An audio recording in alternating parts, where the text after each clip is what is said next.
Sex education in the classroom. As you know, we have a senator up here, Mike Fair, who had some issues because he says it really doesn't make sense whether you teach something that's medically accurate. Greenville County School District says they're already doing that. There was a big push with a bill to make sure that if you're going to teach kids about this, that it's medically accurate. What's your position on sex education in a public classroom? Well, I am for our health standards right now. Once I get in there, I will look and see other things, but I'm really going to stand by our health standards right now. What does that mean? Well, we have certain health standards that our schools teach, and so that's what I'm going to do right now. Mm-hmm.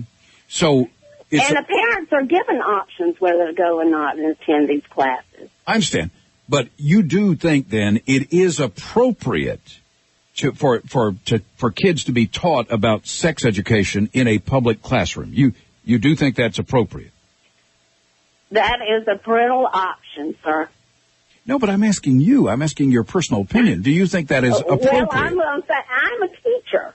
Right. I want to go by the health standards right now. All right. As a mother, do you think it's appropriate? My girls at that point in time went to parochial schools, so it was a different philosophy. But with all due respect, Miss Atwater, you're avoiding me. That's not what I'm asking. But you're pressing me. Of course I'm pressing you. You're running for Superintendent of Education. I wouldn't be doing my job. I wouldn't be doing my job. I'm coming from the classroom, and I'm saying health standards. Okay. So as a teacher, are you saying you think it's appropriate to teach kids about sex? I'm saying this, that if a parent, the schools teach the health standards. They send home forms asking for the parents to give permission. We've gotten that. But okay. I'm asking your opinion, your personal conviction, your core conviction, Miss Atwater, if you think that's appropriate or not. It's not a hard question. Well, I believe everyone has a choice. Well, what's your choice? I actually tried to talk with my girls about abstinence. Right. Which I think That's exactly what I did. Which I think is proper. I had 3 girls. Oh, by the way, let me ask you about that. Do you think it's proper to teach kids abstinence in a public classroom?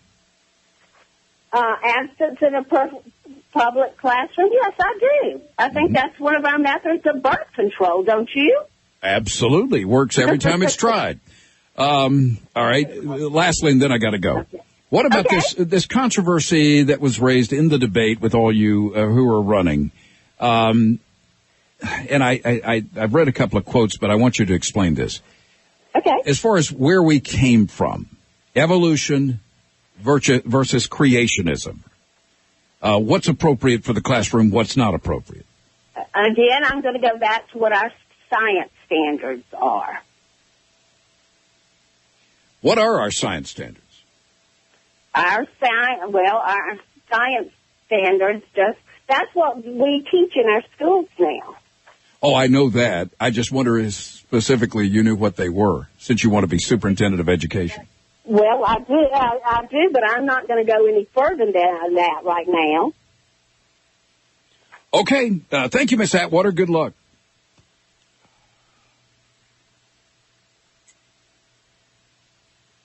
What, are you looking at me?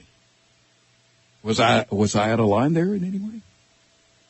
What are you in there? You got your face in your hands. What? No, because was it brutal? Was it that brutal? No, I thought considering what you can do, I thought it was very, very nice, and I thought I held back there. You did, and she just avoided every single question, and it just my head is in my hands because she had an opportunity and she missed the opportunity by jumping around all the questions and refusing to answer them. What did she expect when she called the show? Probably one of those safe, hi, how are you interviews, which is not me. Folks, I don't want to be brutal. I don't want to be mean. I just want to be realistic. What you have just heard is an example of a person running for public office on name recognition only who is clueless. 11:24. All right, here are your thoughts, reactions, opinions. Russ, Miss Atwater, I say hold true to your convictions. Tell the truth. You're clueless. You have absolutely no business running for anything. Do the honorable thing. Drop out of the race because it's quite obvious that you run around questions you can't answer truthfully, that is. You're the very kind of politician America needs to rid itself of. Russ, Miss Atwater sounded like a Democrat. Russ, clueless is kind. All the best to you and your family, Jeff, who is stuck in California listening to us online. Russ, you weren't brutal. Atwater sounded like an uneducated clown. Wow, Russ, that was flipping pathetic. Anyone who voted for that person should have their voting rights revoked.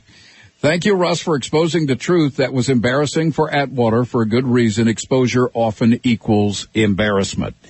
Russ, Atwater's a wimp, so we have a wimpy politician and a Democrat in a runoff for State Superintendent of Education. Good grief. Russ, pitiful. That's in a runoff? Congratulations, South Carolina. Russ, the Atwater interview was painful to listen to. She's as smart as a rock. Keith in Simpsonville. Russ, she makes me so mad I could bite a 20-penny nail in two. Russ, I say give her the job. She sounded like a true politician. Russ, Superintendent of Education, my vote, homeschool. Russ, yes, what we just heard was a candidate without a clue. Thanks. Russ, that was great. Another typical politician who won't answer a straight and forward question. I think you did a great job with that interview. Russ, that interview was bizarre. How can Atwater believe she's qualified for office? She had no idea what was going on. So there you go.